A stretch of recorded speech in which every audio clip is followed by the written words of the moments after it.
So today I thought I would do something a little different, and I'm going to show you guys how I smoke some chicken legs. Here I'm getting the grill cleaned out, and I'm adding in my briquettes. For this cook, I'm using the Kingsford Classic Hickory briquettes. As you can see, they have little flecks of actual hickory wood in the mix with the classic charcoal. Here I'm adding in the water pan just to work as a heat sink to keep temperature more regulated. To keep track of temperature, I have this simple gauge from Amazon. It has one blunt sensor for the ambient and then two sharp ones for the internal temperature on the meat. As my dry rub today, we're using a mixture of Bad Byron's butt rub, a little bit of MSG, and some black pepper. I know some people have some qualms about MSG, but I just like to add in a little bit because it really boosts that savory flavor. Here you can see me setting the oven to 235 degrees so that later we can wrap these chicken legs and finish them out. I see a lot of people when they smoke using the slow and sear basket, they'll light all of the charcoal, but I find that the smoke runs a little bit hot if I do that. So I like to light one corner and let it burn from one side to the other, kind of like the snake method. Things can get up above 300 degrees really quickly if I light the whole basket. For this cook, I have some standard Aldi drumsticks. Here you can see me unpacking them, just getting them all out into somewhat neat rows. I then put a layer of mustard on, and this is just to help the dry rub actually adhere to the chicken. You usually do not taste it. Neither me or anyone in my family have noticed a mustard-like taste in the finished product. But it works great as a glue, holding stuff on.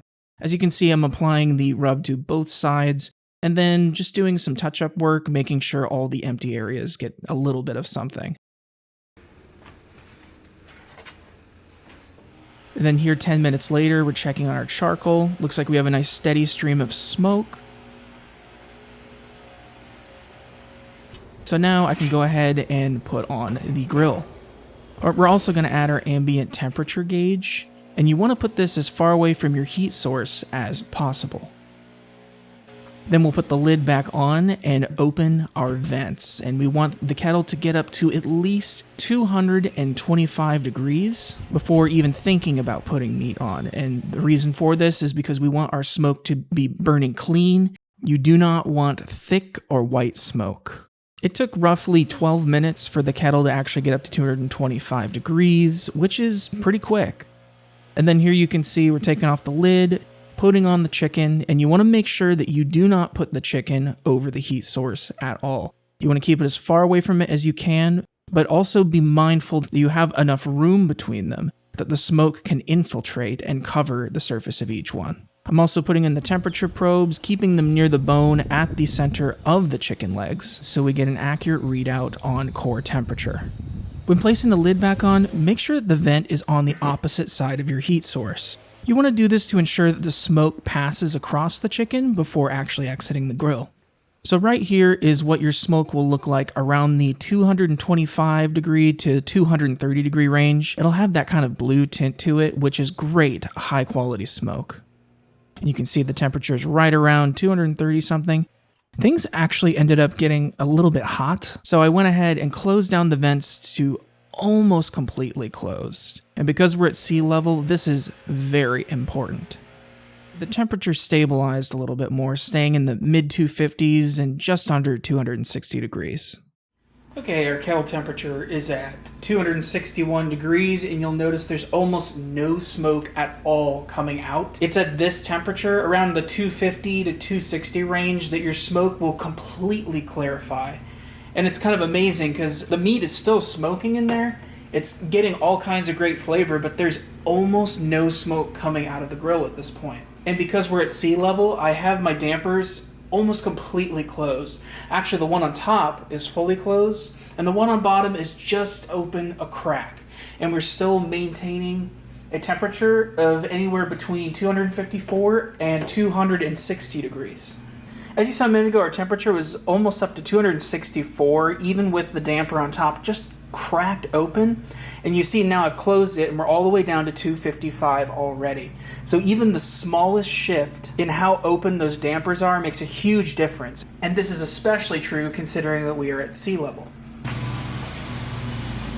I typically don't go over 275 when smoking anything. If you cook too hot, things will turn out less juicy, and sometimes you don't have enough time to get that full smoke flavor you're looking for. I would recommend probing both the chicken leg that is farthest from the fire, as well as the one that is closest, so you can determine when things need to be moved around to achieve the right temperature. We started our cook around 1 o'clock. It is now 2:18. We're keeping a consistent 260 something degree temperature. However, only 10 minutes later, we lost about 20 degrees of heat. So I went out and adjusted the bottom damper a few times just to let some of that charcoal dust fall through. On longer cooks especially, you'll have to do this pretty often just to ensure that your airflow stays consistent the entire time. Alright, so the probe closest to the fire is up to 170 inside the chicken, and then the one farther away from the fire is now to 165. So these are now good to take out of the kettle.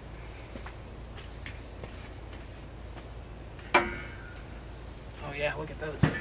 Alright, things are looking good. We're taking out our temperature probes, and we got a nice little bit of like a crust or bark going on the outside of these chicken legs. I'm really happy with the way they look. Even though that core temperature is up to around 165 and 170, that just means that the meat is now in the safe zone.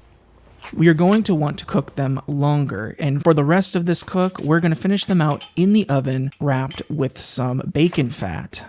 Now we've got this little jar of bacon fat here, and you want to make sure it's room temperature so it doesn't shift the core temperature of the chicken too much when you're applying it. I'm wrapping each individual chicken leg, and I'm doing a pretty generous dab on each one. And you can see I put them under this towel to keep the heat locked in while I'm working. Now, some of you may want to use less fat or no fat in this wrap because I know a lot of people like a crispy bark. For us, we just prefer the chicken is extra juicy. So we typically will throw in a pretty generous helping of that bacon fat, and man, do they turn out juicy. And here you can see I'm rising the temperature to 250 degrees. All right, and here's the moment of truth, the reveal. And check it out.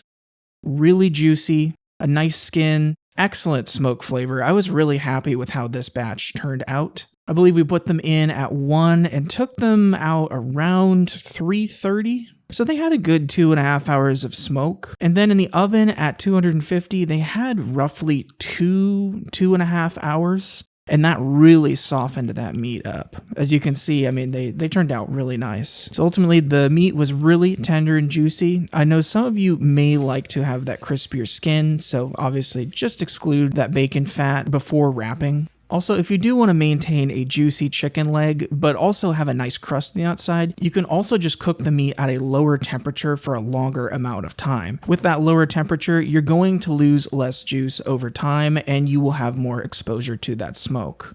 If there's anything else you guys would like to see me cook or smoke here in the near future, leave it in the comments below. Have a great day, and happy grilling.